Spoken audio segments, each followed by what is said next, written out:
a shout out. Shout out! Hey, yo. What a maneuver! Mamma mia! Mamma mia! Are you kidding me? The irresistible force meeting the... Yo, you already know who it is by the sound of my voice. That's right, it's your boy, Mr. 6'9". JT back in this piece once again. And of course, I am joined by the co-host El Cheech. What's going on, Bobby? Yo, talk your shit Thursday. You know what time it is. Let's go. Hey, time is money, and of course, when there's money involved, we definitely got to make sure we stack it up. And of course, we are joined by the unofficial, official intern. What's going on, Mr. Casanova? Just living the dream, man. That's all. You know, plenty of stuff going on in the world today, but I'm just keeping it positive. And on that note, man, it is another Thursday. Like we try to do every single Thursday, we try to bring y'all with an exclusive interview. Of course, this Thursday is none other and none different like the others. Of course, if you've been paying attention, you know a lot of big things are coming up. But two things that are coming up for sure, you do know you have, of course, Black Wrestlers Matter 3, and you have Good Trouble 3 happening the weekend in February the 19th and the 20th. And we just so happen to have somebody with us right now that we're getting ready to interview. Listen, the letters are very simple, but I'm just going to go ahead and throw them out there for you. JDX, and the D stands for. What's going on, Papa? What's going on, ladies and gentlemen, boys and girls? Let's say tonight I got two things that the D actually stands for. One being devil, because the devil thought he had us. He thought he was going to rain on our podcast parade, but I'm here to tell you, no. We back and we live. And the second being, don't you dare listen to any other podcasts out there other than Marks with Mikes. Yo, appreciate it, man. We definitely appreciate it. Definitely appreciate having you inside the building. So first and foremost, let people know where you're from. Of course, we already know, but let people know where you stand and where you come from, man. So I'm originally born and raised from Chicago, Illinois. I moved up to Minnesota for 4 years, and now I'm down here residing in, dare I say it, Hotlanta, because a lot of people from Atlanta like to say like nobody calls Atlanta Hotlanta, but I call it that. So I'm now residing here in the ATL. ATL, shorty. Okay. So definitely, man. So what was it like for you coming up, growing up in the Chi, and now that you're inside Atlanta, you know, Zone 6, all that. Let people know how it is for you. So big transition. You come from a windy city, and you come down here to the south. So let's hear about it. I mean, there are similarities as far as I guess the city life.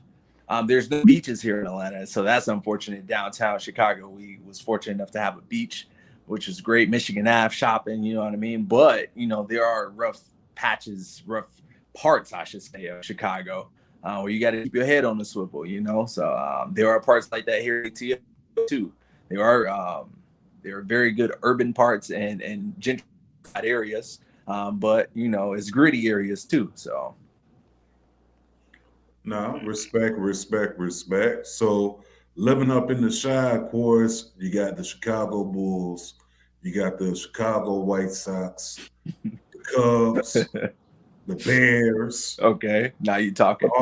The Hawks. I mean, you got all these great franchises, and I see you laugh when I said the White Sox, and I definitely understand why you did that. Southside Chicago? Yeah, I am from the South Side of Chicago, born and raised.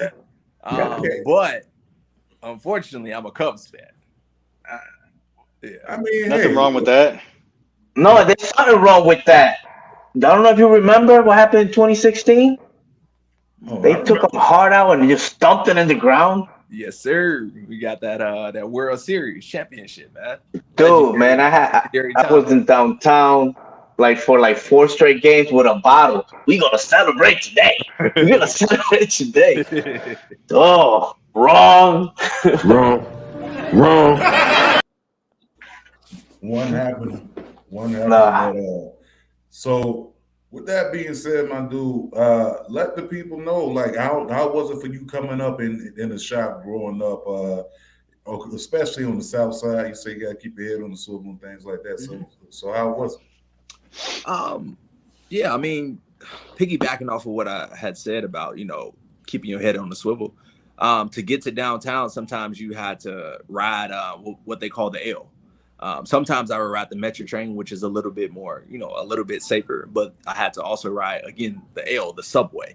And you see a lot going on the subway. You see guys selling loose squares, selling loose cigarettes.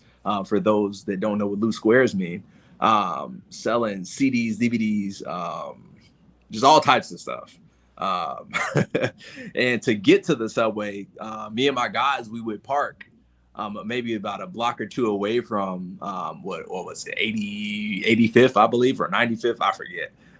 Real Chicagoan is gonna slay me for that, but yeah, there was a ways to walk, and it wasn't the nicest neighborhood. I'll just leave it at that, to walk through in order to get to the subway. So that's where the keeping your head on the swivel part comes into play. And also, I lived with my grandmother for 4 years after high school, before I went off to Minnesota to go to wrestling school. I lived with her in the city of Chicago, what they call the Wild Hunnets, like Roseland area. And it's no joke over there. You know what I mean? So just leaving the car, going into the house, like, you got to make sure, you know what I mean, nobody's sneaking up on you. Nobody's, catching you lacking, as they say. So yeah, that's kind of what it was like. In my younger years, I grew up in a 2-parent household until I lost my father to cancer.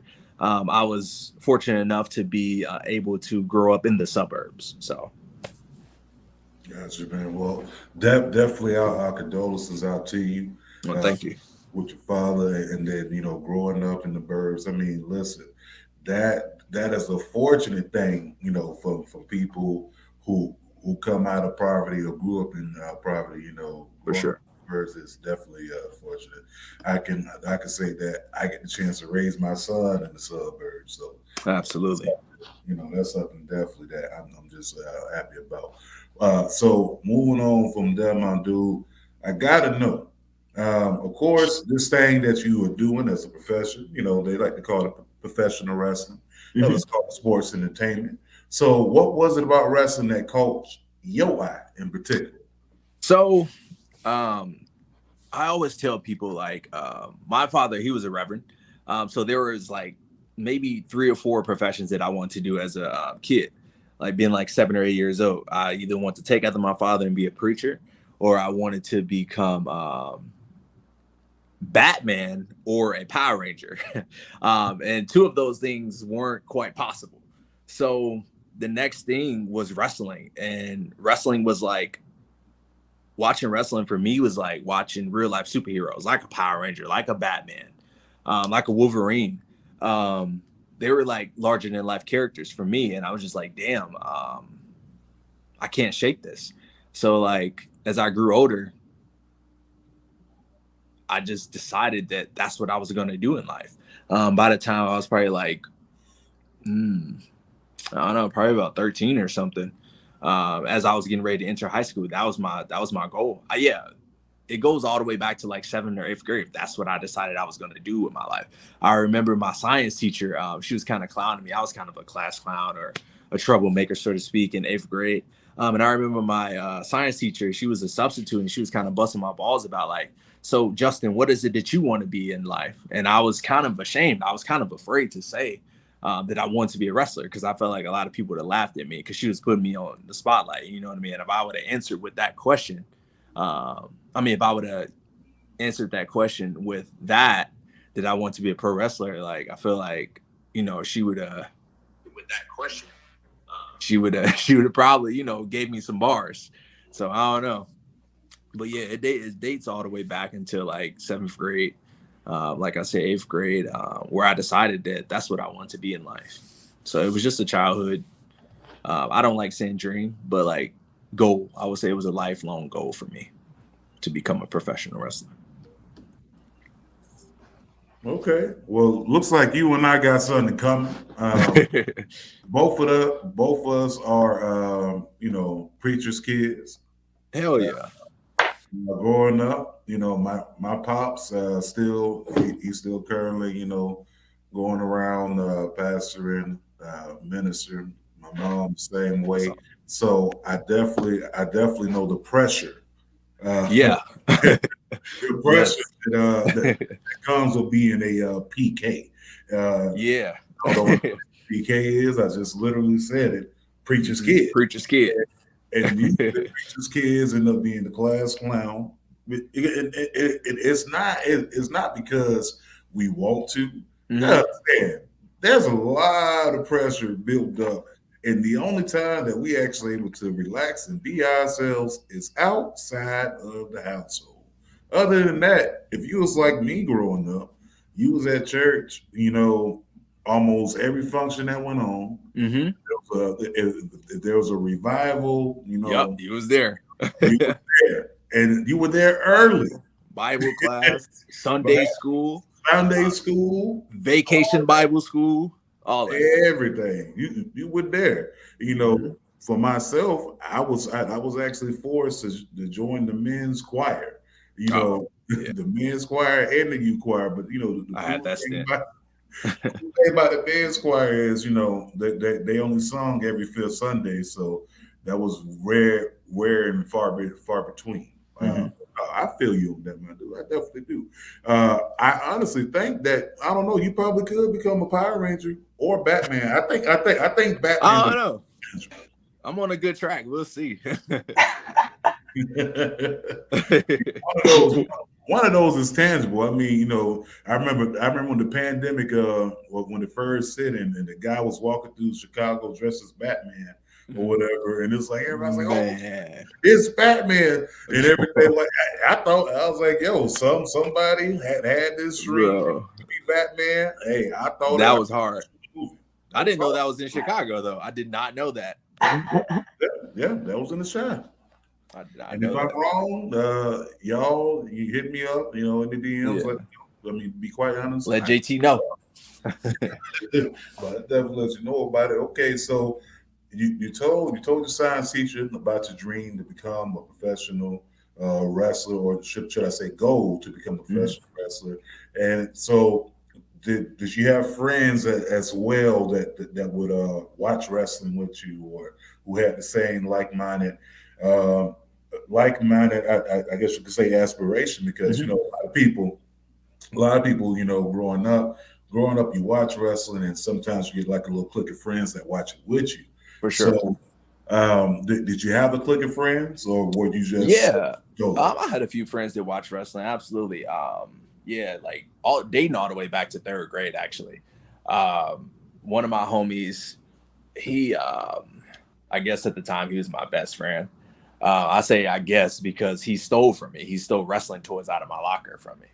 Oh, hell no. Yeah, yeah. So um yeah, he was a good friend of mine that loved wrestling. So we would always have like wrestling matches and stuff and play at recess. Like we would wrestle at recess.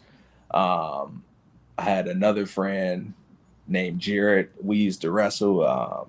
And it continued on until fifth grade. Like my best friend to this very day, we would hang up like the John Cena spinner belt, the WWE championship. We would hang that up like on the roof. We stayed in apartments or townhomes rather, and we would put it up on the roof. We would wrestle in the grass and like make our way to the ladder because like on the porch it was like these poles that you could kind of climb up, and like you can grab the belt off of there.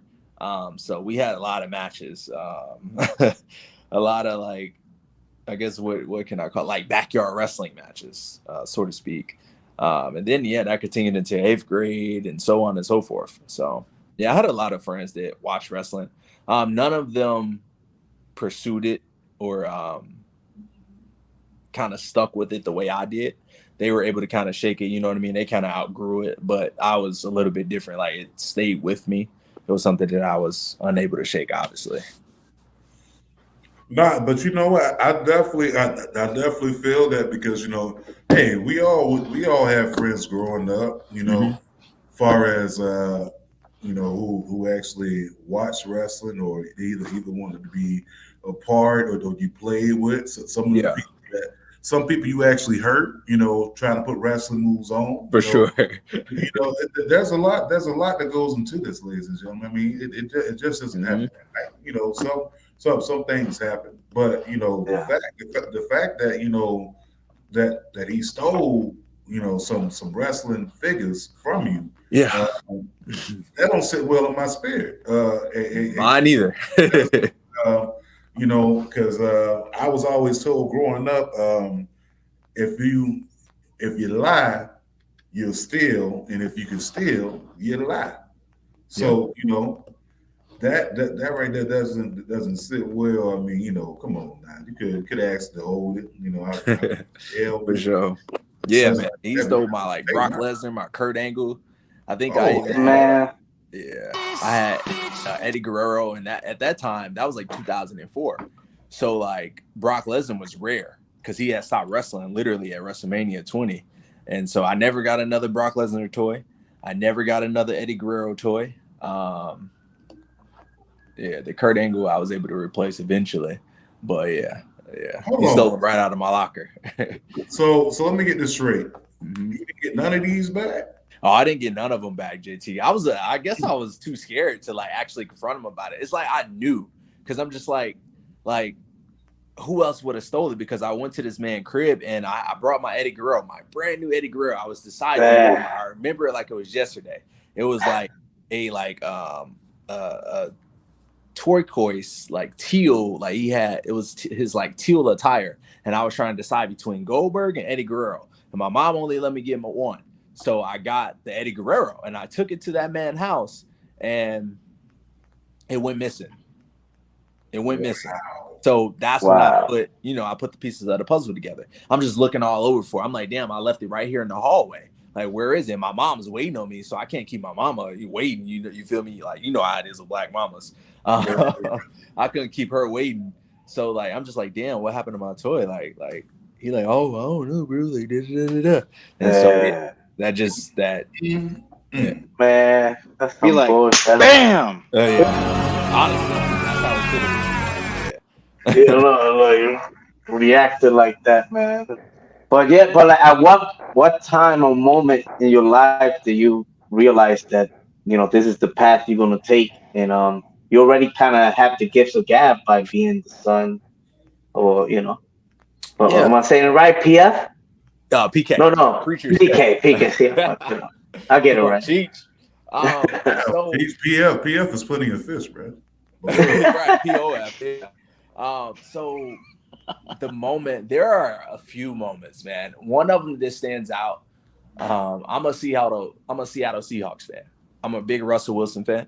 So it was the Green Bay Packers game in the NFC Championship. I think that might have been 2013 or 14. We had won the ring. We had beat the Broncos, and then we went back to the NFC Championship. We were down like 16-0 or something like that. And I said to myself, in my grandmother's basement, it was a cliche. Like after high school, I was living in my grandmother's basement at like 21 or something. Nothing wrong with that, but I'm just like, I just wanted more for my life personally. And I remember being in the basement and like, I was thinking to myself, like, damn, if they have enough faith to come back and not give up on this game and win, then I should have enough faith to like pursue wrestling wholeheartedly, because I was at a point in my life where I believe I was working at Target or something like that. Like straight out of high school, I was working for Target, and like I just didn't see my life like taking off. I said to myself, like, I love sports, so I was saying to myself, like telling my friends, like, okay, yeah, like all my friends were in college going away. It was like, you know how it is, like when everybody's leaving for college. I don't know if you guys went to college personally, but I didn't, and all my guys were leaving for the most part.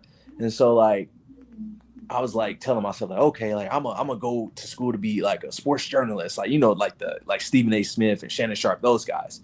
I'm like, okay, I'm gonna go to school for that, sports communications, but I just couldn't will up the funds in order to make that happen. You know what I mean? So I'm just like, man, if I don't go for wrestling, like I'll regret it for the rest of my life. So that moment in the basement of my grandmother's house, I decided that I was going to go for it after they came back and won, of course. I was like, yeah, that's it. Like, I got to go for it. I have to. And another moment was it might have been shortly after that or shortly before. I can't remember. I was just sitting at Planet Fitness, and I remember, ironically, I remember seeing like a butterfly fly across the window. And it's funny because I just posted a butterfly today on Twitter. I mean, not Twitter. Yeah, I did post it on Twitter and Instagram. Like I was staring out the window and I saw like this butterfly like just flapping his wings, just flowing and being free. And I was just like, damn, like looking at my hands, like, man, like I gotta put in this work if I wanna make this a reality, if I want to make this happen. And that was just a moment where like a sense of realization hit in that like you can do this, but you just got to work hard for it. So I was like door dashing downtown Chicago, like just, working late nights trying to work up the funds to make it to wrestling school. So yeah. So the butterfly analogy, first of all, Mhm. that right there reminded me of well, if anyone knows the butterfly effect, the butterfly analogy, go Mhm. back, listen to Kendrick Lamar's second album. I mean, listen, this ties real deep, right? Yes, So you were talking about earlier, and I'm just trying to piece the story together as we go along your for journey. sure. And I'm sorry, I'm all over the place. No. You're not all over the place. Listen, I'm just doing a small little recap. So, growing up on the South Side, keeping your head on the swivel.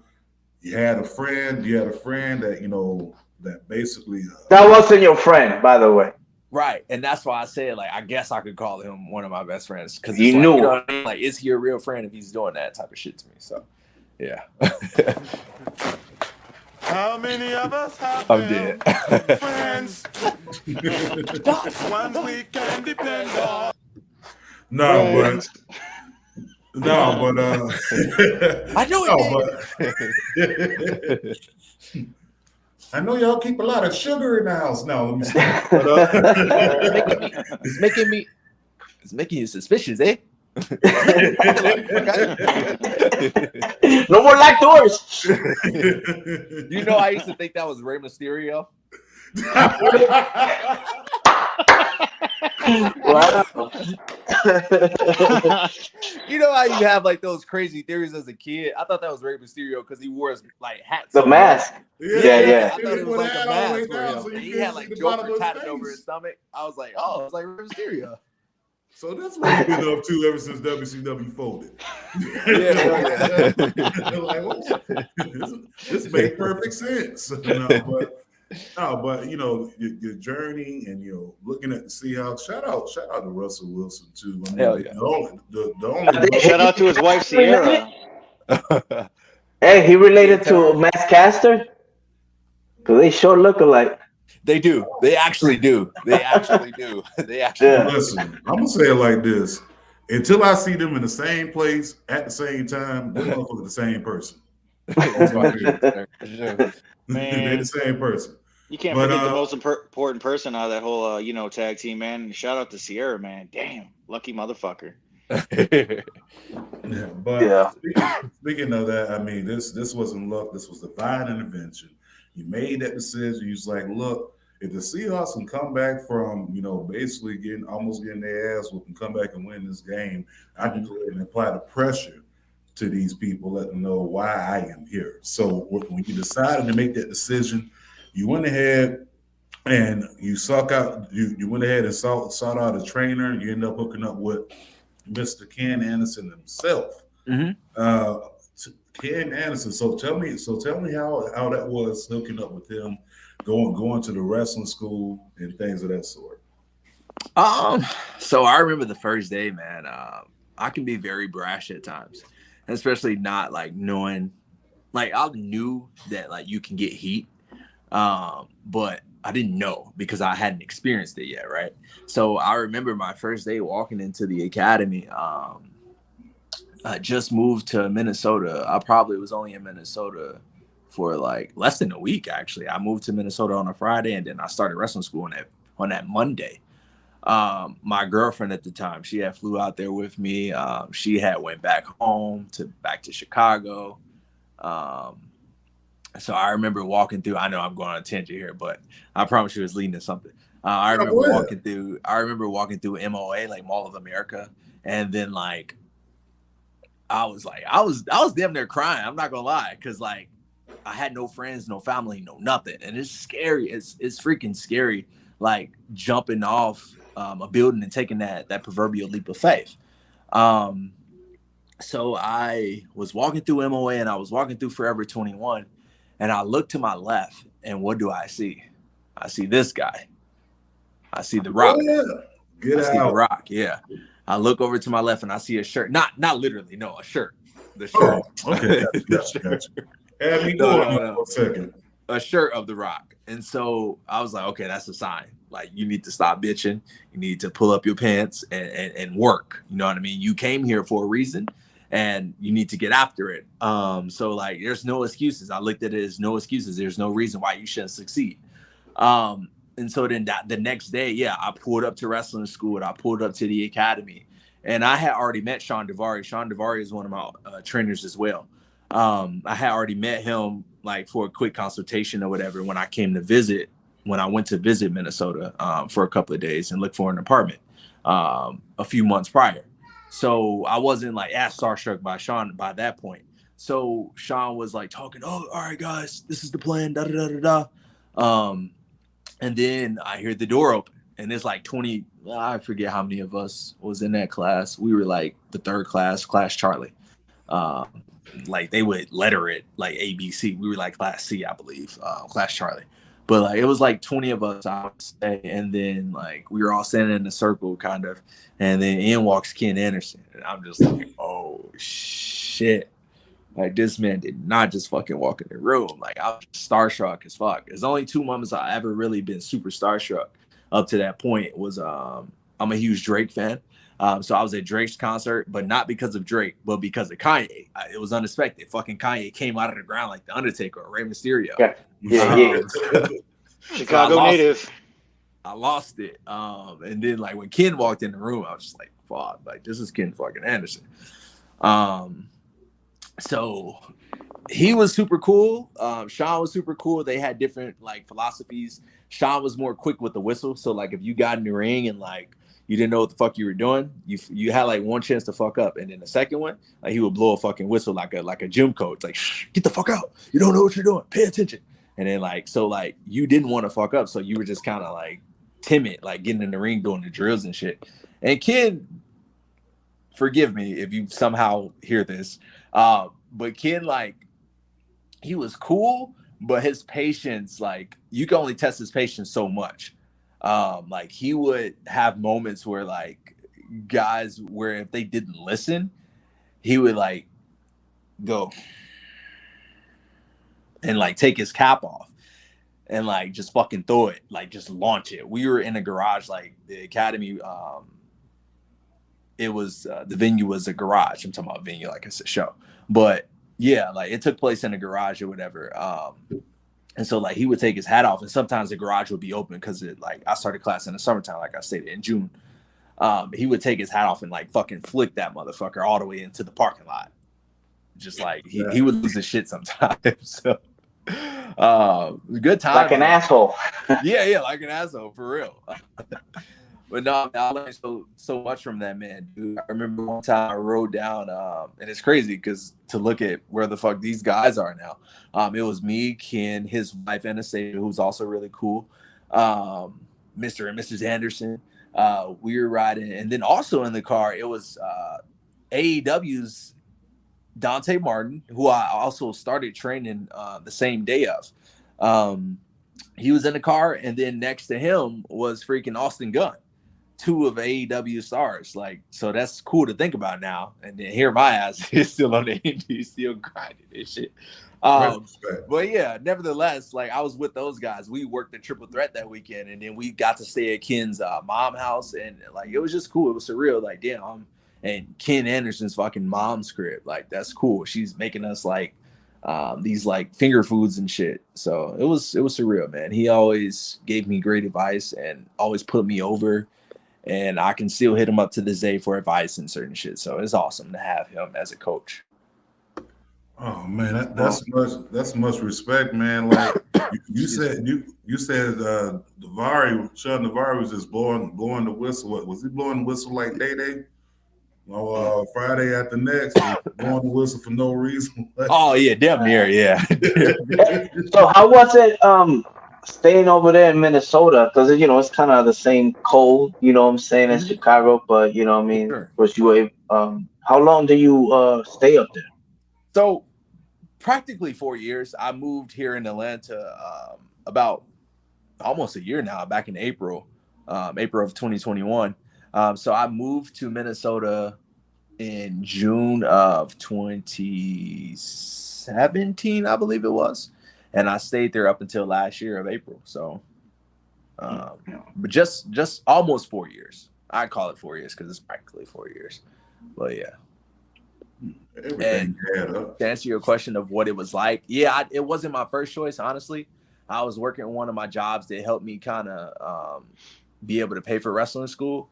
I was working that job, and like I remember one day I was riding from Kansas City back to like Chicago, and I heard Ken Anderson and Sean got a phone call. No. Sorry.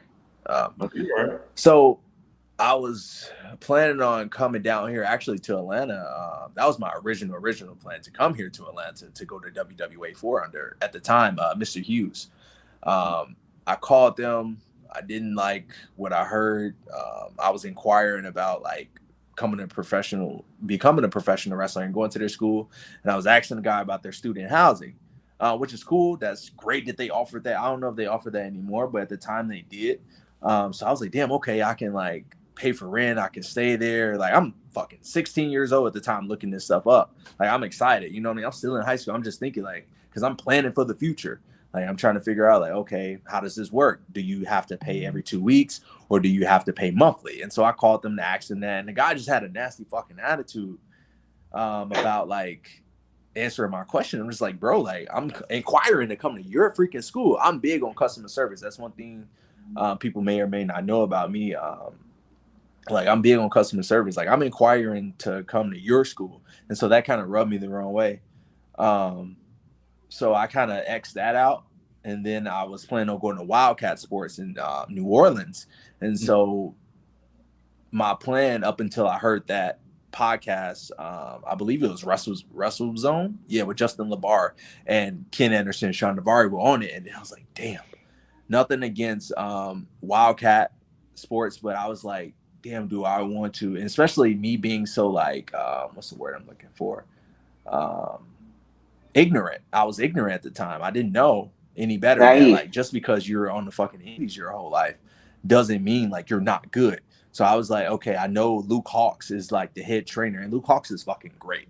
But like at the time, I didn't know that like just because you didn't make it to WWE didn't mean that you weren't great. You know what I mean? So I was like, damn, do I want to go to Wildcat Sports where Luke Hawx is a trainer, or do I want to go learn from guys that in my mind at the time had done it?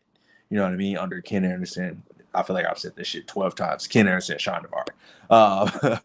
So yeah, I ultimately decided like, fuck, all right. I didn't want to go back to the code, but yeah, that's where, I had to go. That's where I felt like I had to go at the time.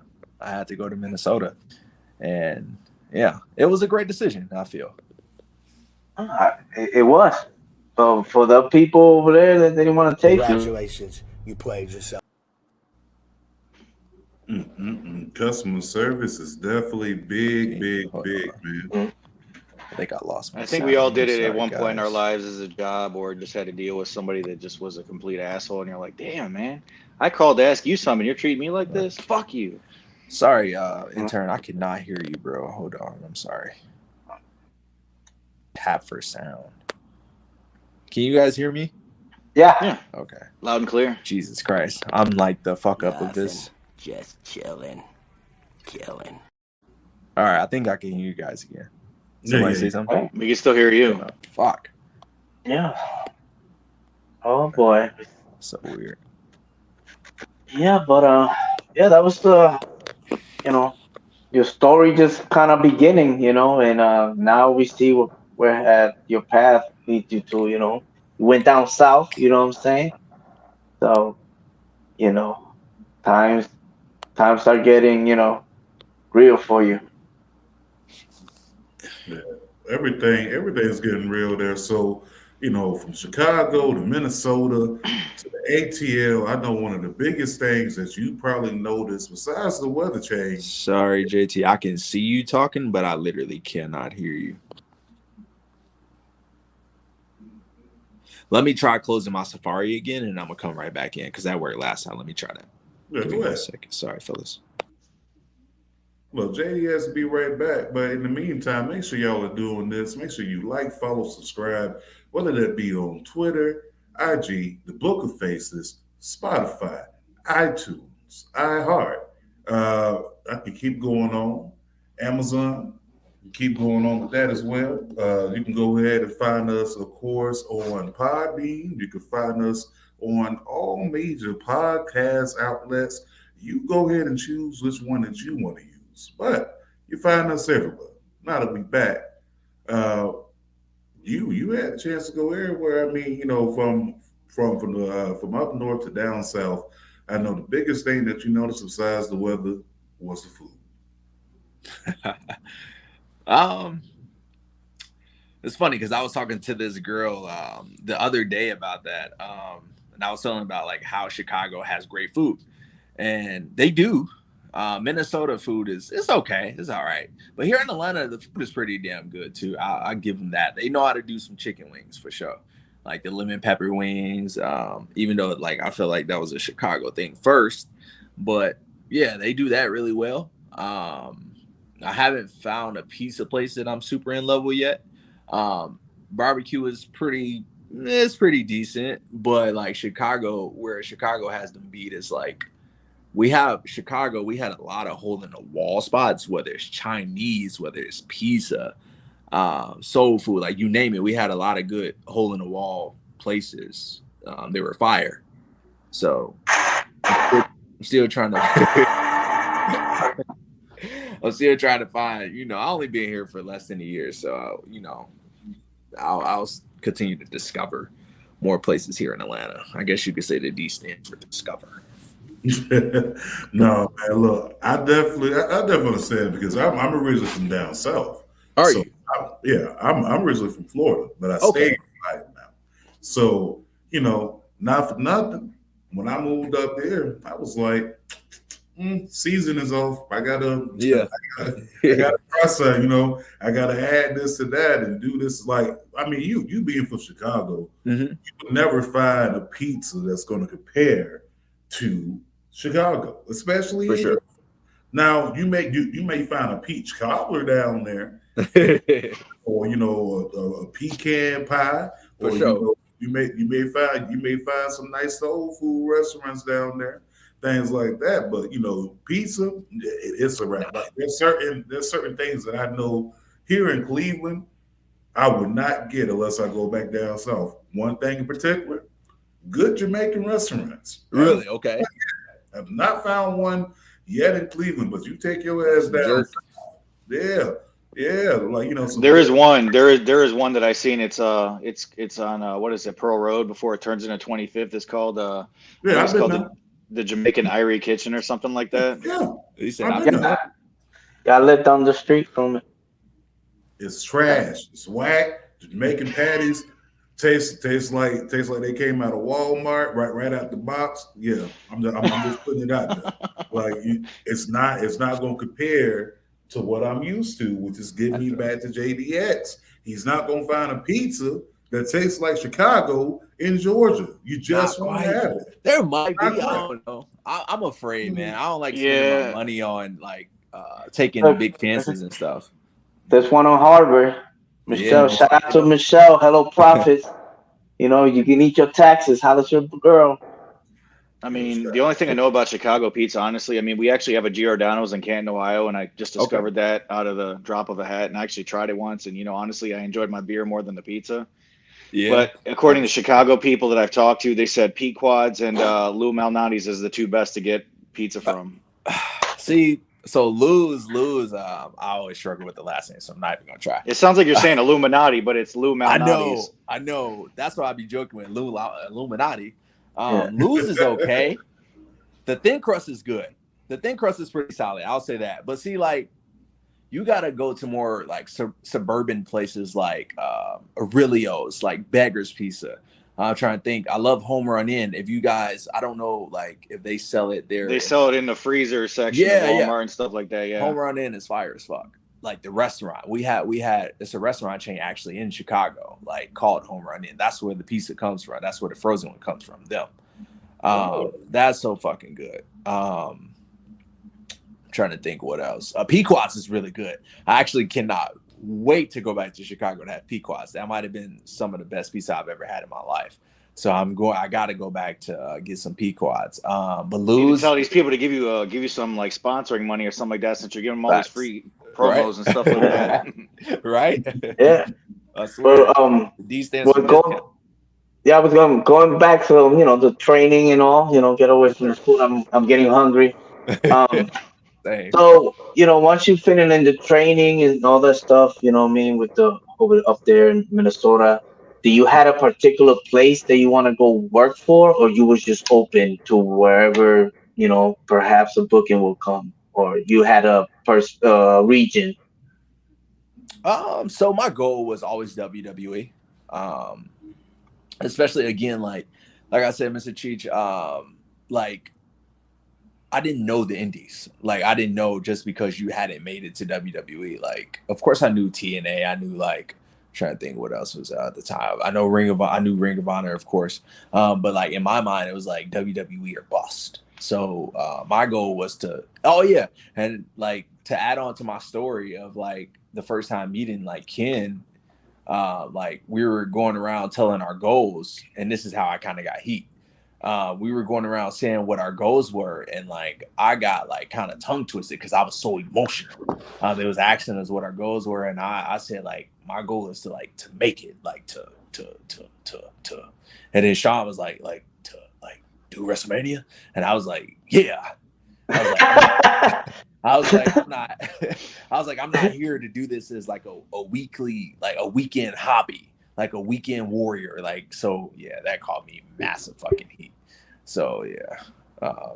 I mean, everybody kind of loved me now, like, you know what I mean? But I was kind of like being like a know-it-all without knowing that I was being a know-it-all, you know what I mean? And I realized like nobody likes that. So yeah. No, man, I understand that. I definitely understand that. I mean, I was just driven. It was like, oh, so tell me what your goal is. And he was like, well, shit, should I say it or should I not say it? You know, y'all not there right now, and I don't want to say it, but yeah, this is where I want to be at. So no, it wasn't like that. It wasn't like trying to. I wasn't worried about like insulting like Ken or Sean or nothing like that. I was worried about like coming off as like shooting for the stars, almost like, you know what I mean? Like I didn't want to be that cliche guy, like, oh, you know, my goal is to make it to WWE and shit. So but look at where you at. There's room to grow, man. There's so many companies out there now that are hiring talent and stuff like that. So you have like plenty of room to go. Oh, absolutely. The sky's the limit, as Biggie says. Yes, sir. It was what, 18, 19, 17? No, man. What was you at that time? I was 22 at the time. Oh, 22? Okay. Yeah, 22, man. Or 23, I forget. I might have been. No, I was 22. Yeah, man. I mean, now, like, I look at, like, I'm a big fan of Logic. So, like, one of my favorite quotes from one of his songs is, man, if I knew back then what I know right now, like, shit. You rocking with Logic? Oh, yeah, I love Logic. Yo, listen. Logic inspires me so much. Logic, very nice. Logic has like some dope music. Like his first album, hell yeah. That second one with the black Spider-Man on there and take away. No. You fucking up, JT. That was like his third. That was his third. My bad. His third or fourth album. But everybody, yeah. Man, The Incredible True Story. Man, yo, that boy is talented. Fucking chills. Man. That album, dude, and I discovered it late. That album came out, I believe, 2016 or 15. Yeah, like 15 or 16. And like, dude, I discovered it like in 2018, 19, and like, Yeah, Logic, he's on a whole different playing Yeah. field. I mean, for sure. he's got a chance to work with M, a whole Hmm. bunch of different artists. It's like Logic is something different. But speaking of Logic, let's just jump back into the logistics of things. So Yeah. you got the chance. You got the I don't chance to need Cheech getting train. mad. I call Cheech Mr. Cheech. No, no. Hey, I take it. You know. Put some respect on Cheech's name. No, you good. Now I remember. So you've been doing this 5 years plus, going on 6 now. Nope. Whoa. I can correct you. 5 years. Nope. 4 going on 5. Yeah. No, 4, yeah, I guess. Yeah, four going going on on 5. 5. Don't Yeah. say We 5. rounding Damn, it up. damn. I feel like it's cute. Like when damn, you only 2 years. You know what I mean? Like I remember Black Wrestlers Matter 1. I wrestled ACH, and then like Sonny Kiss was like, "Damn, you only 2 years in, like wrestling like that." So that made me feel like on top of the world. Damn, you quick as hell with these photos. Yeah, so yeah, that made me feel on top of the world. I was like, damn, yeah, hell yeah. Like I'm only 2 years in. Now I'm fucking 4. So it's like you say 5. I'm like, don't put that on me. Yeah, I don't even want to think about that. Now I want to put that pressure on me right now. But I mean, think about it. In 4 years, going on 5, you've had the chance to get out there. I mean, you've had a chance to make your face known. You've had appearances on Dark. You've had appearances on I want to say NXT, if I'm not mistaken. You Yeah. you had Okay. appearances on NXT. Chris Hero, right? Chris Hero. Did you wrestle him? Yes, sir. Yeah. Oh, Chris Oh. Hero. That's right. Yeah. How was that experience? You know, because he's known to be a good teacher. Yeah, no, dude, working cashless was awesome. Sorry. I remember going down to Orlando, and shout out to Brutal Bob Evans. He was the reason I was able to get down there. Me and my buddy Brandon Gore, who also trained out of the academy, and he moved down here. No, he came down here for the few months to train at the Nightmare Factory too. It's like we do everything together. We went to NXT together, did some Evolve trials. It's weird. But anyways, we were both there at NXT in Orlando, and then like we were all lined up, sitting on a bench, so to speak. Like it was like 15 of us maybe, and like I remember like the guy Ryan Katz in charge of Extra Talent at the time. He was like, "Yo, Justin, you're gonna have a match tonight," and I'm just like, "Me?" And so like again, that's where like God, like my faith in God, like just it always showed up and showed out for me, like just having faith in him. Cause I just felt like I remember working out in Planet Fitness, and I would just like zone out, and I would look up and I would be like imagining Full Sail, like months before pulling up to the actual Full Sail. I'm like, I feel like I'm gonna get a match, like something's gonna happen, something has to happen. And sure enough, I got an entrance that night, which is really fucking awesome because they typically don't give Extra Talents entrances. Hell, I've been on Dark like 4 or 5 times and I've yet to get an entrance. So my first time debuting like 9 months in. Yeah. And yeah, I was 9 months in wrestling on fucking NXT against Cassius. But to answer your question, Cheech, how was it like working with him? It was great, dude. Like, of course I was nervous and like I didn't want to overstep my boundaries because you know how wrestling is. I didn't want to call no spots really, so I was very timid. And like, luckily, one of my trainers, shout out to Cannon, like Eric Cannon, he's one of my trainers as well. He was in the Kings of Wrestling with Cassius Ohno, so they went way back. And so like, I told Cassius where I trained, and so he took it upon himself to go hit up Cannon and ask Cannon what I did well. And so when I came back to talk about the match with Cassius, he was like, "Yo, I want you to do that up and over and that leapfrog that Cannon told me you're very good at." And so that like popped me in and made me blush. You know what I mean? Like that made me feel really good. Because that's like your Turner's looking out for you. You know what I mean? It's like, damn. So that was awesome. Like Cassius was great to me. He did fuck me up. He bust my lip open. I can't Welcome to the million, Dave.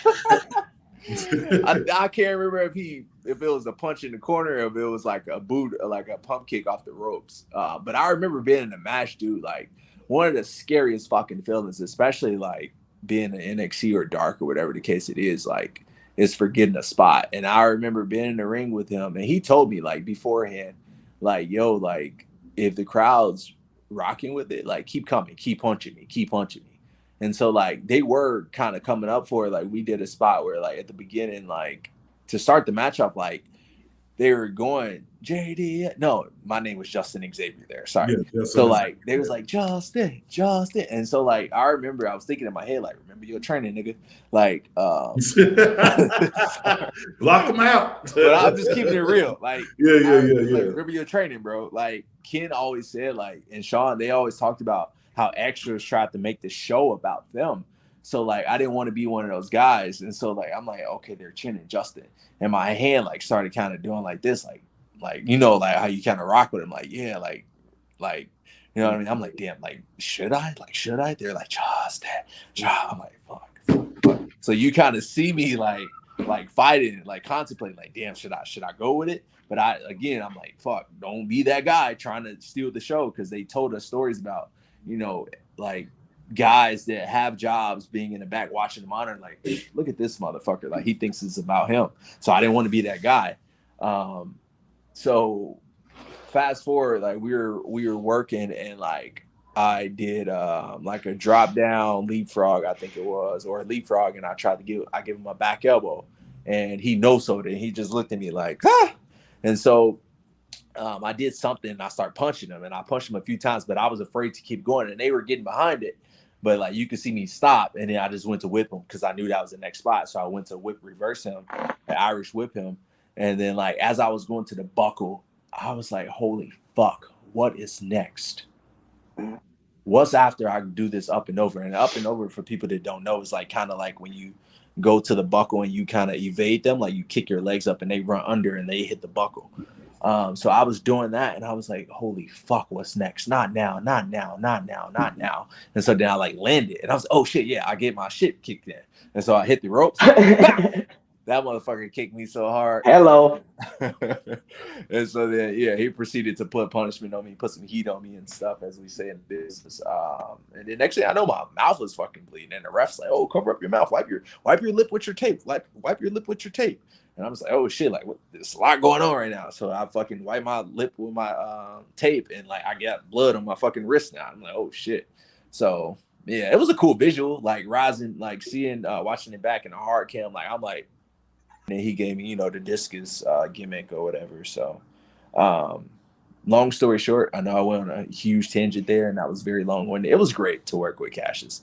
It really panned out for me in more than one way, because he even put a word in for me at AAW in Chicago. And so he helped me get a booking there because he put over like my selling, and he just put me over to the promoter. Yeah. So that was awesome. That came like years later. Like I wrestled for them back in, I think, August or September of last year. And that happened, like NXT happened like in freaking, I think 2019 or 18 or something like that. Yeah, 19. Look at you guys, did your fucking homework. I love it. Yeah. Somebody got to do it. Shit. That's what we do. That's what we do. No, but my bad. I was gonna ask him, like, going back just to say, like, okay, you know, you've been to dark, and I have to put the hometown homie over, you know, Cleveland owned Warlow, right? When you like, how do you find out that you was gonna be in a match with him? Is it like a board, or they come up to you and tell you, oh, you wrestling today, or they call you? How did that opportunity come about? So I went to the Nightmare Factory. I trained there for 4 months. That's why I moved to Atlanta originally. So I was invited to go there, and I was able to make a few appearances. And so how they do it is they write it on the board for you. They write, you know, who's having a match on the board. And so I saw that I was working Warlow, and like this was down in Orlando where they do the tapings. And this was the very first taping. So we weren't quite sure like how things were going to work necessarily, because we knew we were doing like 4 or 5 episodes or something like that. And like, I remember like sitting in the crowd, and I was thinking to myself, like, damn, You know, it would be fucked up right now if Wardlow was looking for me. Even though we like it said we were like on episode 4 or something like that. I'm like, man, let me go to the back because I'm fully suited at this point. I'm like, let me just go to the back and just make sure this man not looking for me. So I go to the back. He's in the locker room, I think, with the Revival, my FTR. And they're chopping it up, and I'm like, yo, Wardlow, like, we're supposed to work today. And actually it's funny because I had already worked him like a few weeks before that, or a week or something like that. Actually, with my man's Brandon Gore, like I said earlier, we do every fucking thing together. It's weird.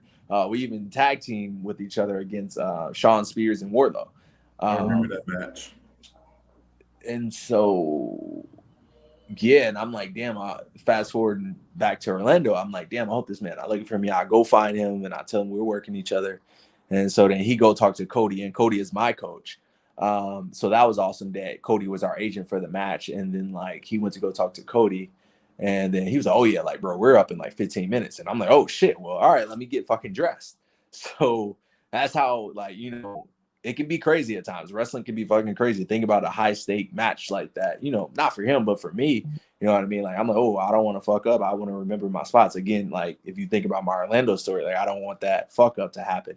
And for whatever reason, I was so in my head that weekend. I don't know why, but I was, especially with the time constraints of knowing that we had to go out there in like 15 minutes.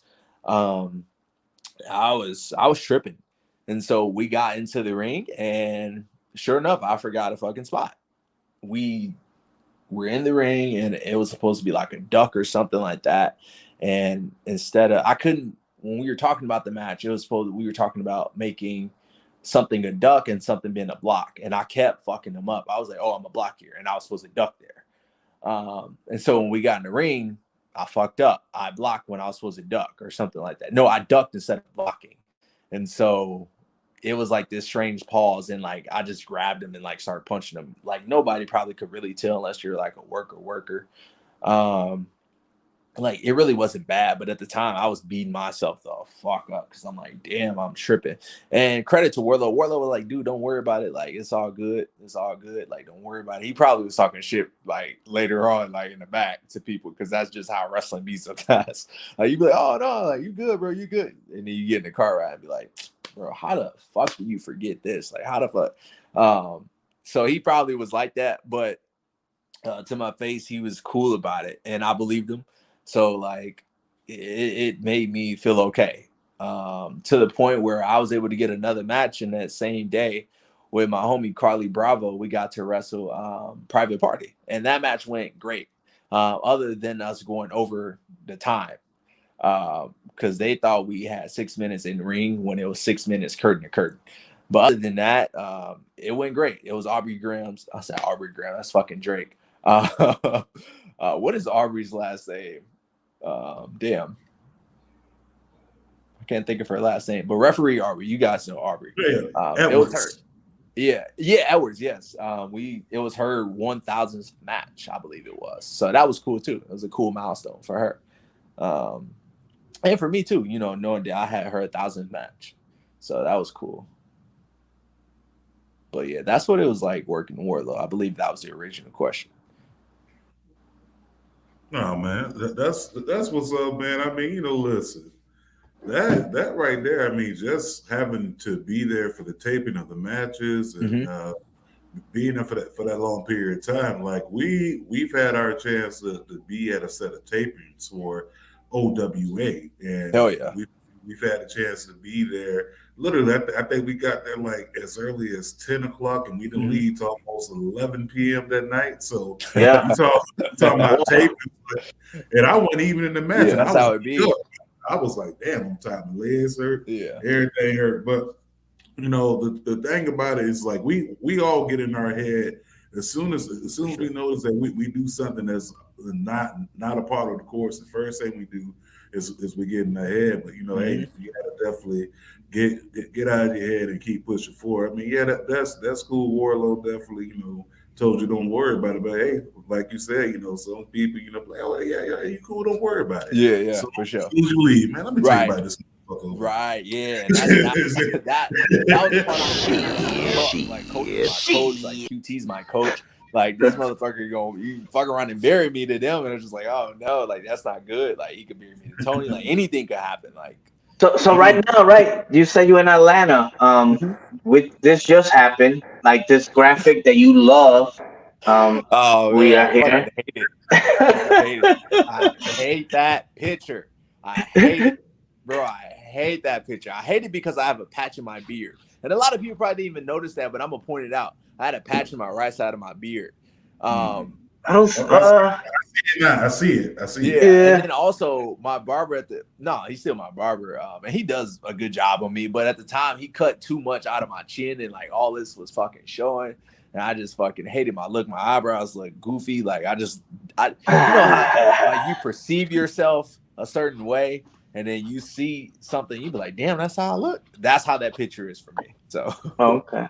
So how's your relationship with Jonathan Gresham, man? How do you get booked for that that event? so actually, I just met Gresham for the very first time at Terminus. I won't say the reason, but one of the main reasons why I was probably booked was because of Baron Black.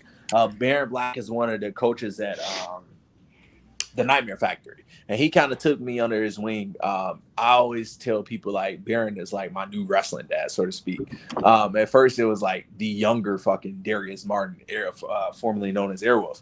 Like Airwolf, Darius Martin now, he took me under his wing and like took me to, all the big wrestling promotions and shit. And now like Baron Black is kind of doing that for me now that I'm here in Atlanta. So that's really cool. Gresham was great though. Like Baron told me that him and Gresham watched Terminus back, and then so I reached out to Gresham about some advice and stuff, and he was like fucking phenomenal about it. So that was great. Yeah. Talk your shit. And I definitely know, like, for that being the first ever, you being a part of the whole inaugural experience of Terminus, everything like that, and this was a big deal. You know what I'm saying? Like for him to say, "Hey, check this out." Instead of me worrying about what tomorrow may be with my current situation with Ring of Honor, let me go ahead and start this promotion for Kevin. For sure. And he set it off, man. I mean, there's a lot of talent that showed up, and you got a chance to share the locker room with people like Moose. You got a chance to share the locker room. Moose was so fucking cool. That was my first time meeting Moose. Sorry to cut you off. Oh no, go ahead. I just want to put over Moose. He was like, dude was super fucking cool. It wasn't like a thing where it's like, oh, he's this like Impact World Champion. He just like talked like a fucking regular dude. You know what I mean? So yeah. No, that part must have been cool. Like I remember what was it, Chiefs? We were outside of outside of the what's the face down there in New Orleans, and I think Moose was outside signing autographs or something like that. Chiefs. Hell yeah. Moose was just just cool as fuck. I mean, just down there. It was like for sure. Man, like I guarantee you, like if Moose wasn't here in front of all these people, he'll probably be at home right now with a peanut butter and jelly sandwich, sitting down, watching TV, just some normal ass shit. You know what I'm saying? So that's cool. That's cool in his own, man. You also got to share the locker room with Josh Alexander, which you've had matches with in the past as well. No, you did. Gotta correct you. I was supposed to. That's what it was. Shout out to WrestleMax. But unfortunately, COVID kicked in. COVID happened. We were supposed to wrestle in Dallas. So it'll happen though. He even put it on Twitter like he was looking forward to wrestling, and that he wants that to happen. So hopefully it does happen. WrestleMax, the officials at WrestleMax told me they're gonna try to make it happen again this year. So hopefully that'll happen. Yeah. Okay, I got a question now. I got a question. Yeah, go ahead. Speaking about talent and people you haven't wrestled, this is always one of my favorite questions when we interview somebody. So top 5 people that are active, they can be big names. They could just be some regular dudes out of a wrestling school. It could be whatever 5 guys that you want to name, that you want to face at some point in your career, but they got to be active. They got to be active. Some people say dead or alive, and obviously if they're dead, you can't face a dead man. So I mean, they got to be alive and working. Okay. Definitely Shane Strickland. I love Verb. that man entrance. I'm waiting for Terminus, the next Terminus show, just for that man entrance. Man, dude, the Shaka Khan, that's fire. So Shane Strickland would be one. Trying to think who else. Let's see here. And it's funny you asked me that because I was just thinking about that the other day. Like, damn, I would love to work this person or that person. Sheesh. I would love to work Gresham for sure. I would definitely love to work Gresham. Like, that would force me to like step my game up, like from a technical standpoint, just in general. You know what I mean? You will be fighting somebody like that soon too. Hell yeah. That, yeah, man. We finna go at it. We definitely yeah, about to go at I'm it. looking forward to that one right there. Yeah, and there's another one too, but we'll get to that one soon. That's one that I definitely I feel the pressure for, and I was like, I gotta set my game up for that one. Trying to think who else, man. Damn, it was somebody I was like, I would really love to work this person because I feel like it would be good. Trying to think, somebody DM me. A fan was like, Alex Shelley. Alex Shelley would be fucking fire too. Hell yeah. But I'm not gonna put him as official one. Okay. So we got Gresham. We got Shane Strickland. I would love to work what's this man last name now? Hayes? Carmelo Hayes. Yeah, it is Hayes. Okay. Yeah, shout out to that. He don't miss. Yeah, hell no. Melo don't miss. That's what he says.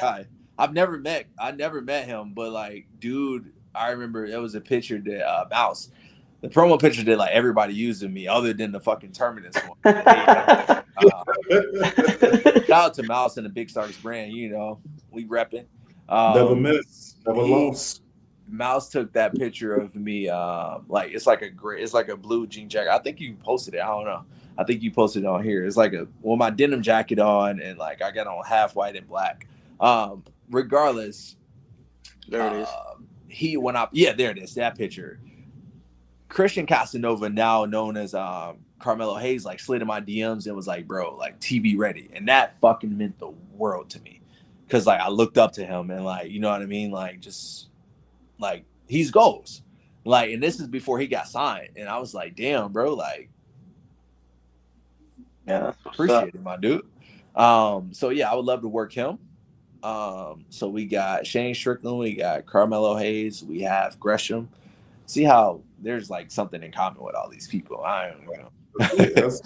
I'm trying to think who else, man.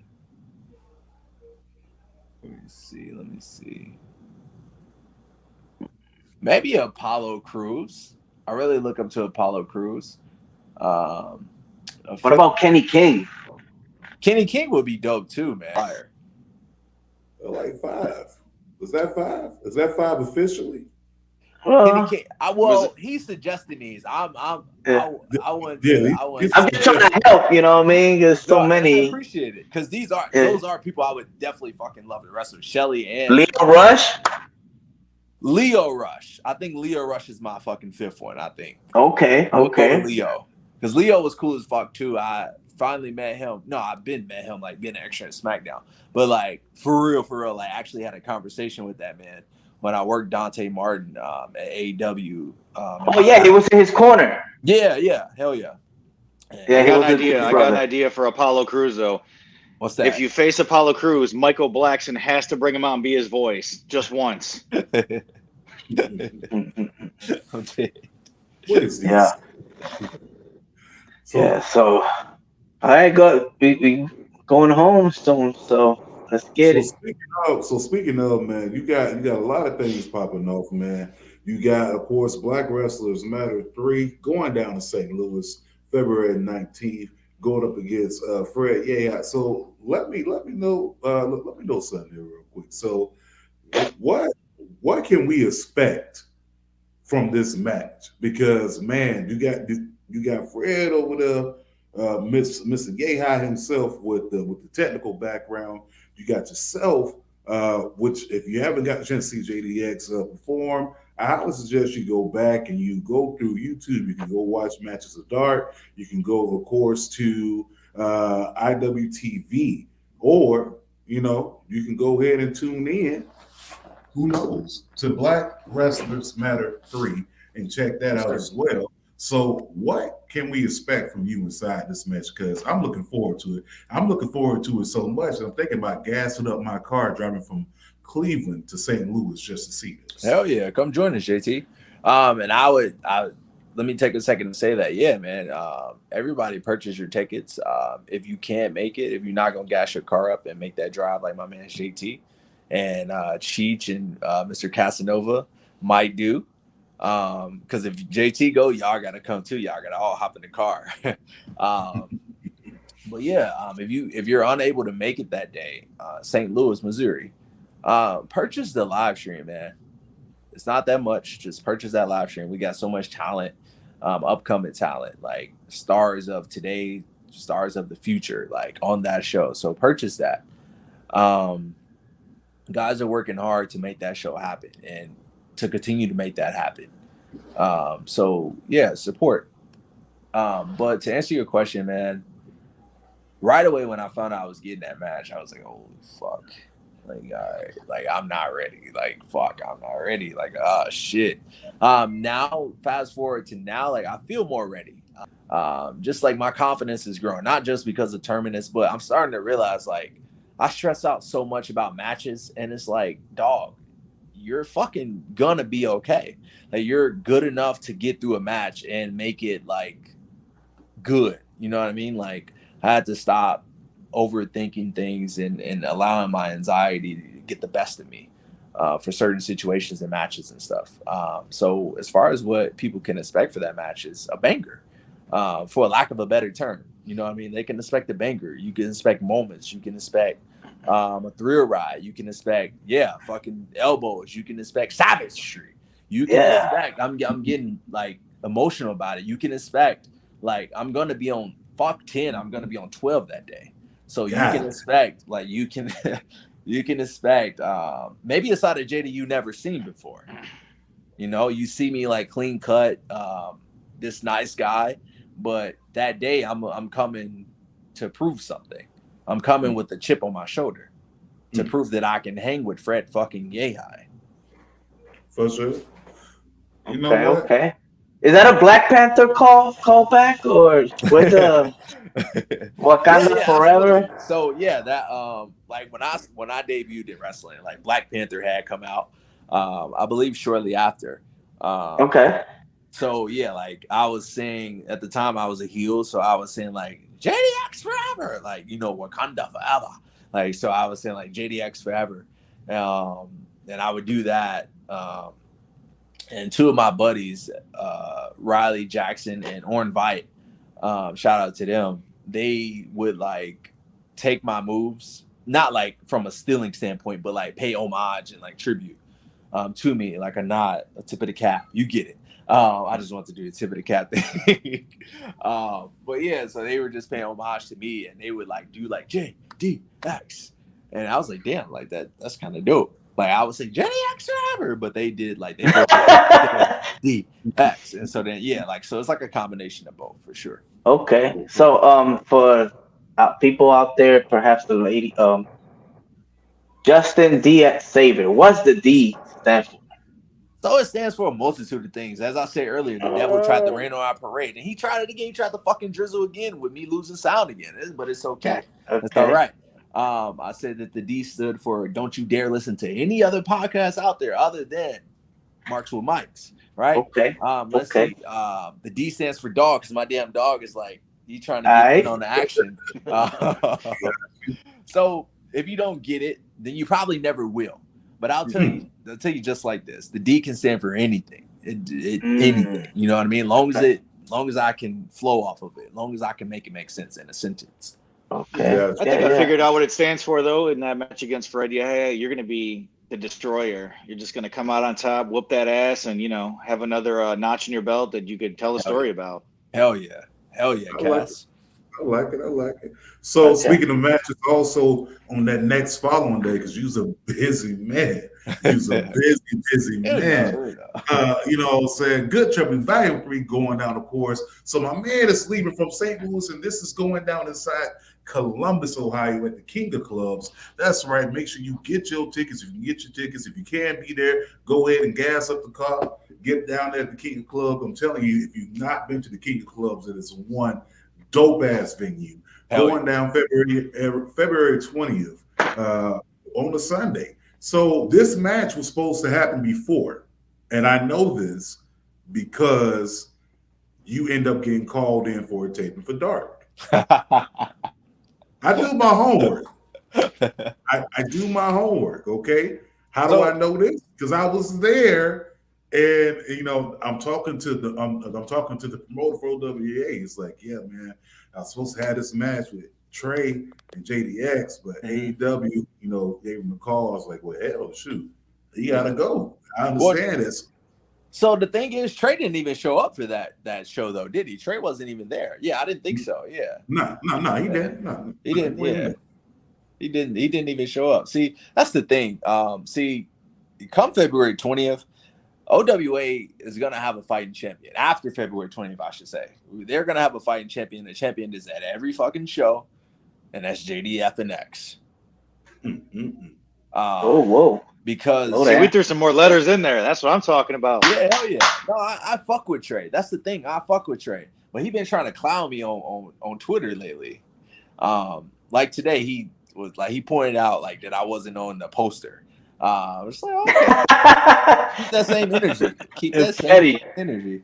But I fuck with Trey. Trey's fucking great. And honestly, if I wasn't going to wrestle him come February 20th, that would have been a name that I definitely would have said. Trey Lamar, as I like to call him, because his ass Lamar now. Oh, on February 20th. Catch fire! So bringing the heat. So this is gonna be y'all first time ever meeting inside the ring. Yeah. First time ever touching. And this should be lovely, man. Because look, I mean, Trey Lamar has been a champion here for OWA. I mean, he's the champion. Yeah, we were there. We were there. That sounds like a T-shirt. We were there from 10 o'clock in the morning. Speaking of T-shirt, this motherfucker. Speaking of teachers, I was like, let me see what JDX got.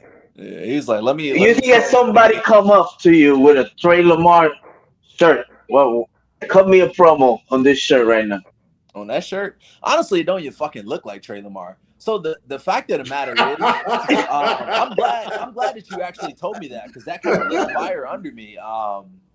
Because like I didn't even know it was a Trey Lamar shirt. So we would have gone this entire show without me knowing that was a Trey Lamar shirt. So I'll tell you this, Trey Lamar, you probably should get a better graphic designer that can actually make it look like you and actually make it, represent who you are. Because best believe when I have JDX shirts out there, you know that it's a JDX shirt. But that fucking shirt, it's kind of hard to tell.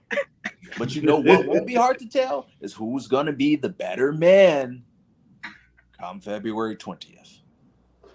But guys, did you notice that look on his face when you were saying Trey Lamar's the champion? He's like, not for long. That's the look I got off of that look on his face, man. That's exactly what I felt off of that. Yeah. He's going to be taking that belt away very soon. According to, social media, you know what I mean? He's been ducking you. Yo, he has been ducking me. Yeah, I literally said that, actually, Cheech.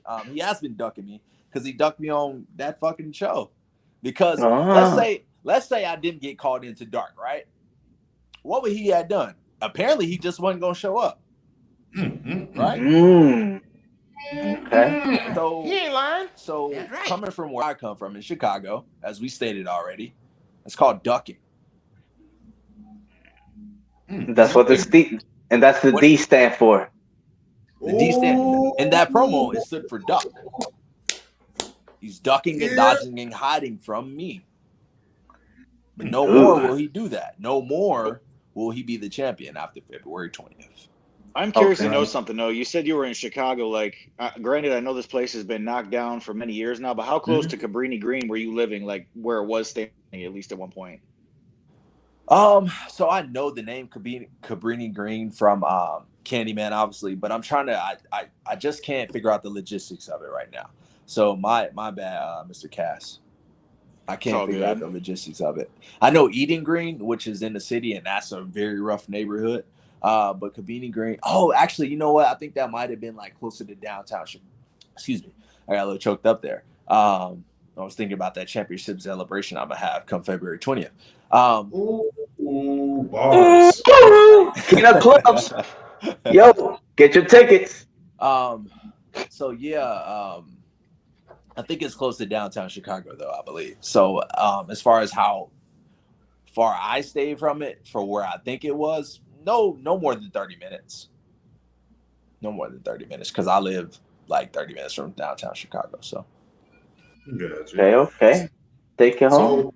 So check me out. So before we get ready to go ahead and take this home, I got two quick questions for you, unwrestling related. okay. First question is, what, in your opinion, is the top? No, what in your opinion are the top 3 comedies of all time? Now this could be stand up. This could be a movie. It's totally up to you. That's a really good question. I've never been asked that question, actually. Damn, what's a movie that always has me laughing? I feel like this is my opinion, of course. I feel like for me, like something that comes to mind, it has to be something with Chris Tucker, and I'm leaning towards either Friday or Money Talks. Oh, money talk. It might be Money Talks for me. Like it's just so many. Like Friday has quotable lines too. Don't get me wrong, but like I find myself quoting Money Talks a lot. Like I try to do what I can do when I can do it. Like it's just so many different fucking lines from that movie. So that would be Sometimes one. I don't know when I'm gonna slap somebody. Yeah. How I do that? Tell them to shoot you in the Umadabadala. The what?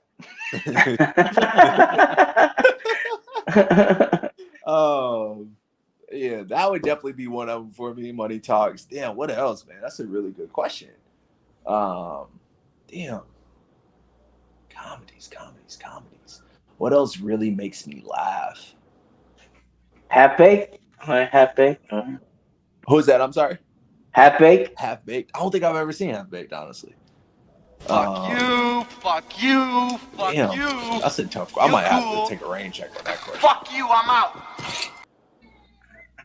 I might have to. I don't know. You might. You kind of floored me with that one, JT. Damn. Oh boy. I don't want to hold everybody. I don't want to hold you guys. No. I'm enjoying No. the podcast. Don't get me wrong. I just don't want to hold you guys. Like I don't want all this damn dead air of me sitting here thinking about this shit. I mean, you could always say like, the best comedy ever will be when you stomp that ass out and take that championship. Well, I mean, that'd be pretty funny. You'll be the one to smile, sure. not nobody else. Facts. Facts. Damn. It's the pressure. It's the pressure of it. I mean, that's what we do. We apply pressure. Think on that one. Damn. I tell you what, I'm gonna come back to this question and I'm gonna go to the next. Okay. Okay, so far we got Money Talks. Yeah, I need 2 more. We need 2 more. Next question. This one should be very easy. Should be. Tell us about a moment that you knew as soon as I get home or my parents get home, I'm gonna get my ass beat. Oh man, so that friend that I was telling you about, we were fucking around. We were throwing rocks like in like 2nd grade or 3rd grade or something. Man, so we were throwing rocks at each other in this man's lawn, and somehow a rock hit this man's window on the way home from school one day. And so the police were called. We stood there like good little boys. No, actually, you know what? I think my friend fucked around and walked off. He got out the gym on me, and I was stuck there looking stupid. or maybe his mom came to the rescue. Something happened where he got out the gym and my ass was stuck there because my mother was at work. So the police pulled me in the fucking car. They take me down the street. I wasn't even that far from the crib. Literally, like probably like less than 10 minutes away from the house. Walking, of course. It was like 2 minutes in a car. So I'm with the police, and our doorbell was broken at the time. So we fucking pull up to my house, and I knew my brother was either home or he wasn't. But chances are he was home because he was supposed to be home. And they ring the doorbell, but the doorbell was broken at the time. And so they're knocking. They rang the doorbell more than what they knocked. And I knew the doorbell was broken, but like I didn't say anything about it really. And so they knocked. And because no one answered the door, they took my little black ass to jail. For breaking the window? Yeah. We didn't even break it. I think we damn near just like cracked it. And so they took me to jail. Mind you, like I'm probably like 8 years old, 9 years old at the time, tops. Definitely, I was probably like 8. They take me to jail. And so I'm sitting there for hours and hours and hours just waiting on my mom to come pick me up. And so I knew once she picked me up, that ass was hers. I just fucking knew it.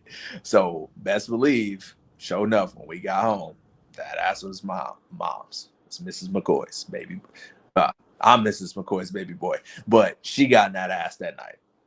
So yeah, for cracking that windshield or cracking that window, and then like her having to come pick me up from the police station. So listen. Now, I myself have been in similar situations numerous times where I just, hey, I'm gonna get my ass beat as soon as I get home. Hell yeah. I'm gonna give you a quick story, and then after that, we're gonna get to your last two, and then we're gonna go ahead. We can go ahead and get to this these PSAs and take it on home. So, real quick story, ladies and gentlemen. I think around this time I had been around like I don't know the age of 10 years old. Okay, I had just broken my leg. I broke my leg rollerblade. I got rollerblades for Christmas. My baby sister, my older sister, she had rollerblades already, so she was teaching my big ass how to rollerblade. Back then, for me, I was used for the two wheels on each side, right? Yeah, So I got sure. That's why I made that face like rollerblade. yeah. Now, I'm 10 years old, and that Hey, boy, ain't no fucking way, boy. like I'm 10 years old, and I'm all like 5'9" at this moment. 5'9", 5'10". So I'm on these rollerblades, and I fall, I break my leg. Long story short, I'm on these crutches, and I end up getting my sister's bed, who was younger than me, but had a queen size bed, and I had a twin size bed. But that's getting besides the point, right? So my leg is broken, and I can barely, move and get out of bed good. Like, this is like fresh after getting the cast on, and I had to go to the bathroom. No one was around to help me out the bed, so I looked around, and I seen on the dresser, which was closest in arm distance I could reach, there was a crayon box. Not my crayon box, my sister's crayon box. So I'm like, I'm not gonna make it to the bathroom. And if I pee in this bed, I know I'm definitely gonna get my ass whooped. And I'm 10 years old. I'm too old to be peeing in the bed. So I grabbed the crayon box, I emptied out the crayons, went ahead, peed inside the crayon box. Sister found out. As soon as my mom got home, told her. And I already knew, like, as soon as she told my mom, like, it was over with. So to go ahead to give everybody a visual, give you a visual. My sister walked in. You must be out of your goddamn mind. She opened up the crayon box, and it's a crayon box full of piss. Okay, that's all that was in there. It was just piss in a box, and I got my ass whooped for it. Yeah, I was 10. Either way. No, I was 10. But I say this, I wouldn't advise anyone else to pee inside a crayon box if y'all still using crayons in 2022 because everything's virtual now. You know, I don't know kids' color, but Now every time that I was see a a one crayon time. box, sheesh.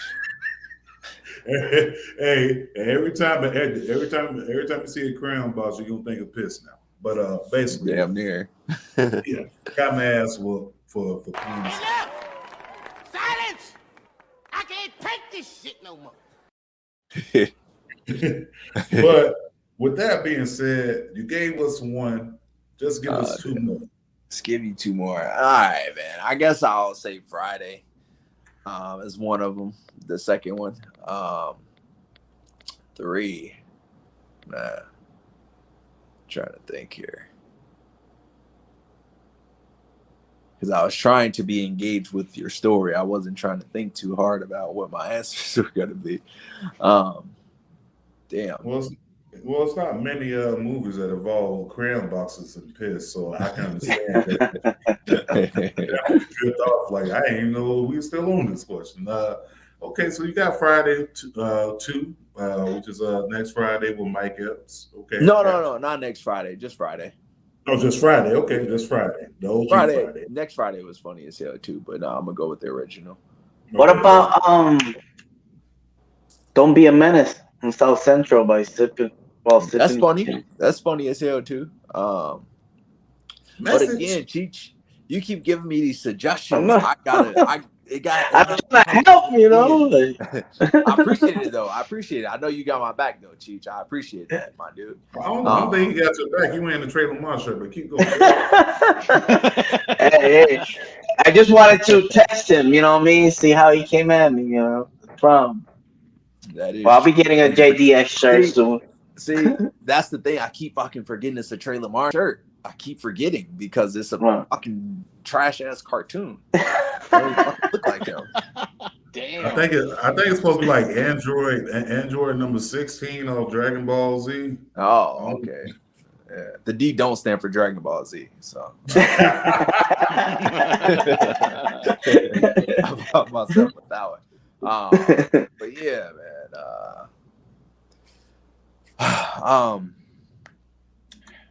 Damn, third comedy. See, I'm like, fuck. I almost want to say, no.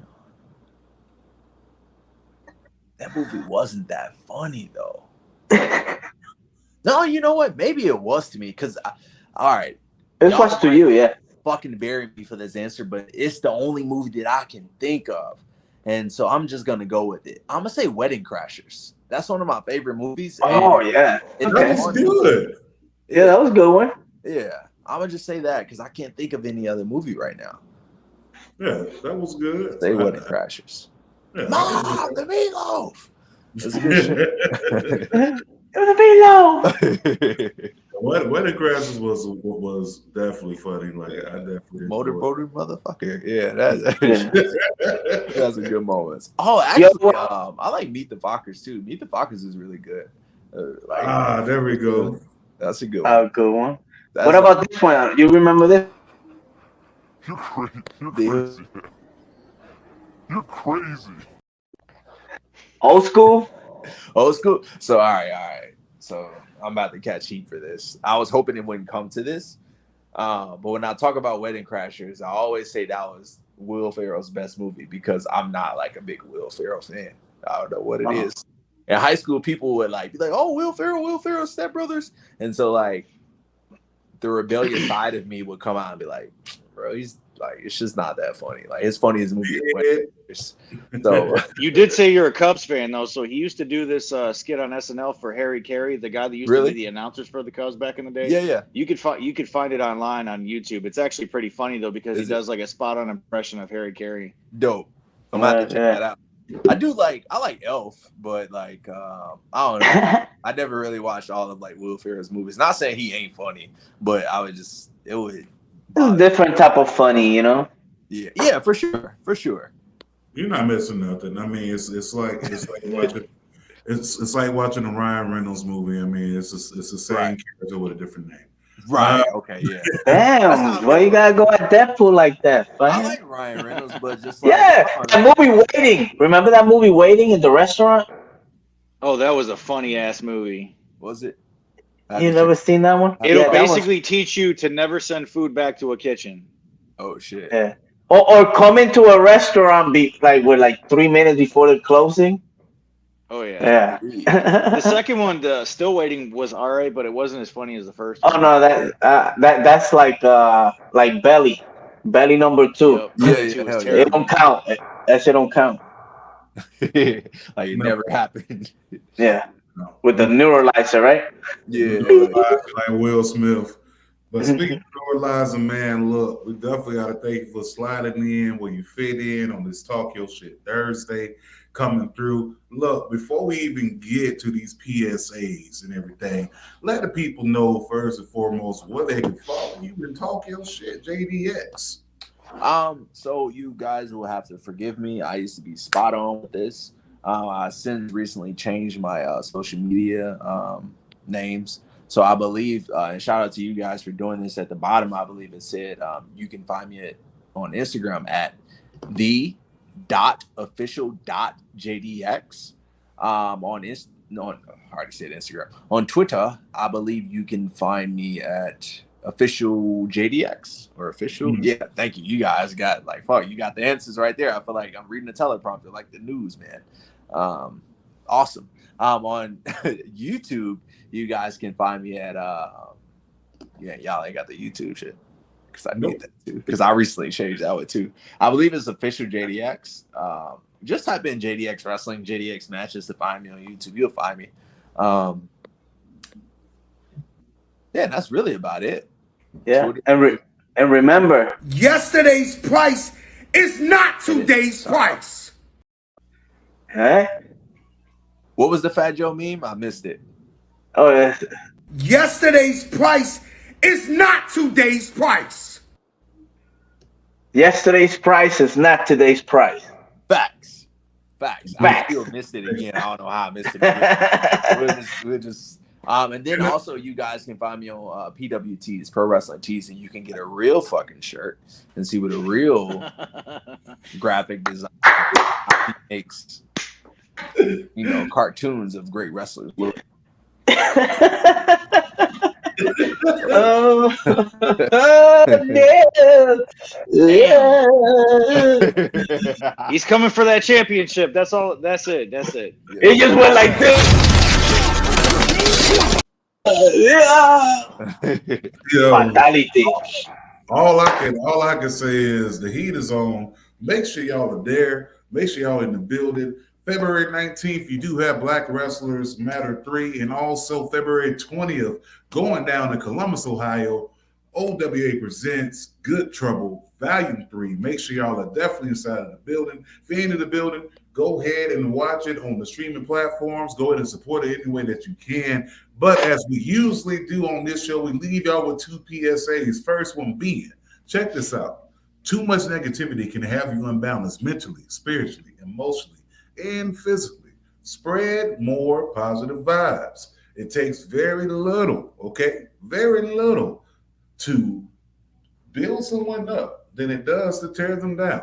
Think about the logic inside that message. It can be easy as paying someone a compliment, doing a nice gesture, or you can go to whatamaneuver.net, go ahead and purchase our t-shirt, Positive Vibes Only. Go ahead and get it as a gift. You ain't got to get it for you. Get it for someone who's going through something at this current moment. Maybe they can look down at that shirt and get a little bit of reinsurance. That Positive Vibes Only may be the way to go. And also, with that being said, look, it is 2022. COVID has been here and it's been kicking our asses for the past 2 years, and it's on the 5th remix, okay? The 5th remix, okay? We done went from Jermaine Dupri, DJ Drama, DJ Khaled. Now we are on what's the name of that DJ? Funk Master Flex, okay? So we on the Funk Master Flex remix. So with that being said, it's very easy, okay? It's simple. If you want to survive COVID, it's simple instructions, okay? Surviving COVID. First thing you got to do is wash your hands. But most of all, wash your ass. Okay, use soap. All right, Cheech. Let these people know how they got to do this. Pop up. Remember, it's from face to ass, not ass to face. Okay, it's that simple. It's It that really simple. is. It really is. I mean, this Nah, really fact. has nothing to do with COVID, but some of you people out there do not know what good hygiene is. So, after you take a shower, throw on a couple coats of deodorant, get some body spray on. But most importantly, brush your damn teeth. Nobody wants to smell your funky ass breath. Just saying. And I'll add to that if that's okay, guys. Go ahead. Because this is going on. This is going on for too long. I'm all for like you do what you want with your body and shit, but it's disrespectful as fuck when you go around touching stuff and you go to the bathroom and not only with COVID being a thing, you walk out of the bathroom after pissing and not fucking washing your hands.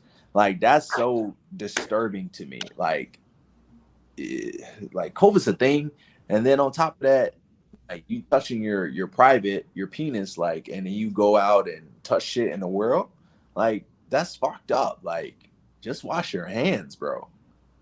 Yeah, He ain't lying. yeah. He ain't lying at all. Listen, wash your hands. Little nasty ass motherfuckers. Okay, don't nobody want to touch your dick hands. Okay, wash your hands. For sure. Yo, whiskey dick. Nobody want That's to touch your whiskey dick. that's Yeah. disrespectful. That's It's messed very up. disrespectful. That's It messed up. is. Wash your hands, man. Wash your ass. Use soap. Make sure that you're doing this from face to ass and not ass to face, okay? And on that note, we love y'all, okay?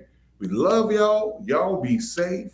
And until then, what those kids say nowadays? Peace. Sayonara, wasai. We will catch y'all on the flip side, man. But with that being said, we out this piece. Wash y'all hands for real. We out. All right, let's go. Good trouble.